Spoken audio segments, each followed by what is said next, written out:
Bonjour à tous et me revoici pour une nouvelle vidéo qui traitera du sujet de la démocratie. Donc j'ai déjà parlé et écrit sur ce sujet-là. Ce que je vais faire aujourd'hui, c'est une différenciation entre la démocratie comme idéologie politique, comme paradigme sacralisé, comme vision de la société, chose qui prédomine à l'heure actuelle, et la démocratie comme réalité quotidienne du peuple dans son ensemble, chose qui prédominait à une certaine époque. Donc qu'est-ce que je nomme la démocratie comme idéologie politique? C'est ce que nous avons aujourd'hui, c'est-à-dire une démocratie de marché et d'opinion, pour reprendre une expression connue dans le milieu. Cette démocratie illusoire et paradoxalement dictatoriale sacralise la liberté, qui en fait encourage l'idéologie libérale libertaire, une liberté animalisante, l'inverse d'une liberté saine, et qui n'a de cesse de prêcher des concepts de surface, toujours flous, dénonçant la haine et parlant de paix à tout va tout en plongeant le pays dans un profond chaos. On est là dans l'illusion, dans l'antiréalisme primaire, dans l'imagination d'un monde extirpé de tous ses déterminismes, ce qui ne peut qu'entraîner la décadence et la subversion, dans le mauvais sens du terme. Cette démocratie idéologique prive le peuple de sa véritable liberté, l'encourage à fuir ses responsabilités, le pousse à l'amusement, à la légèreté, à uniquement profiter de l'instant et à satisfaire le moindre de ses pulsions et de ses envies.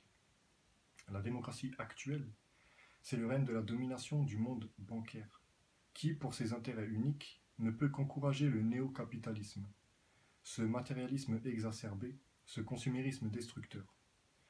Voilà à quoi nous a mené la République, à une démocratie sacralisée et conceptuelle, ne régnant qu'en pensée et complètement déconnectée du concret. Tout l'inverse de la démocratie comme réalité quotidienne, qui était en place pendant l'ère pré-républicaine, lors de la monarchie française de droit divin. Et c'est ce que je vais tenter de vous prouver maintenant. Charles Maurras résumait la monarchie ainsi: de l'autorité en haut et de la liberté en bas. C'est-à-dire que le roi représentait une certaine fermeté, s'occupant de stabiliser la société, tout en garantissant une indépendance mesurée aux régions et au peuple. Parlons par exemple du secteur professionnel. La démocratie s'y établissait d'une manière naturelle, à travers les communautés de métiers, ou plus communément appelées les corporations. Ces dernières favorisaient déjà la communication entre travailleurs, la complémentarité, le soutien mutuel, le dialogue intermétier, gagnaient et garantissaient certains acquis sociaux, bien avant les syndicats politisés que nous avons maintenant. Il y en avait dans quasiment tous les métiers: boucherie, boulangerie, artisanerie, médecine, université, etc. Nous pouvons également parler des confréries, singées par certaines loges maçonniques, qui étaient un réseau d'entraide, de soutien, et gardiennes des traditions de l'époque, qui furent d'ailleurs supprimées lors de cette révolution dite française, qui n'était rien d'autre qu'un bain de sang servant les intérêts d'une minorité oligarchique, vicieuse et fortement intéressée. Ouvrez les guillemets. La seule démocratie vertueuse est celle qui s'exerce à l'intérieur des corps sociaux. C'est ce qu'on appelle la démocratie royale. Fermez les guillemets. Citation tirée de l'excellent site La démocratie royale, que je vous conseille à tous. Nous pouvons aussi parler des libertés régionales et de leurs intérêts particuliers, de leurs identités aussi particulières par exemple. Mais ma vidéo n'est qu'une introduction pour susciter un peu de réflexion sur une thématique très vaste, très riche, qui mérite qu'on lui accorde beaucoup plus de temps. A noter aussi que la liberté totale ne rime pas avec joie, bonheur et stabilité. Liberté totale rime avec subjectivisme ambiant et anarchie désastreuse.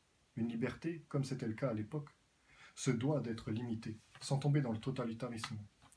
La liberté d'antan était cloisonnée par la moralité religieuse, ce qui est foncièrement sain. Le roi était considéré comme le père du peuple, et le père, même si ses enfants sont libres, doit leur instaurer des règles et un cadre sécurisant pour qu'ils puissent s'épanouir sans trop de risques et sans faire n'importe quoi.